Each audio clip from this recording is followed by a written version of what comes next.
এই যে এটা কি বলুন তো, এটা হচ্ছে কড়াই। আমি এর আগে অনেকবার ট্রাই করেছিলাম ফ্রাই প্যানে তেলের পিঠা বানানোর জন্য, কোনোভাবেই হচ্ছিল না। পরে আম্মু হচ্ছে এবার আমার জন্য একটা কড়াই পাঠিয়েছে। ডাল ঘুটনি, এর আগেও একটা ডাল ঘুটনি ছিল, সেটা আমি পর্তুগালে ফালিয়ে রেখে এসেছি। পাঠিয়েছে চামিচ, এর আগেও চামচ আমাকে অনেকগুলা পাঠিয়েছে, ওগুলো আমি ইউজ করতেছি। আরও এক্সট্রা 2টা পাঠালো, দেখতে বেশ সুন্দরী। আর এখানে পিঠা তৈরির জন্য এটা বানিয়েছে। বলুন তো এটা দিয়ে কোন পিঠা তৈরি করা হয়, আপনারাই বলবেন। পাঠিয়েছে কাঁটা চামিচ, তারপরে পাঠিয়েছে হচ্ছে আরও কিছু চামিচ, যেই চামিচগুলো দিয়ে নাশোয়া খেয়ে থাকে।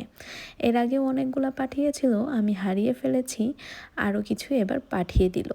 এখানে পাঠিয়েছে মাসকলাইয়ের ডাল, যে ডাল দিয়ে আমি বানাই হচ্ছে মুড়িঘণ্ট। আরও অনেক কিছুই এটা দিয়ে তৈরি করে থাকি। তারপরে পাঠিয়েছে খাঁটি সরিষার তেল। কেন পাঠিয়েছে এর পরের ভিডিওতে বলবো। আল্লাহ হাফেজ।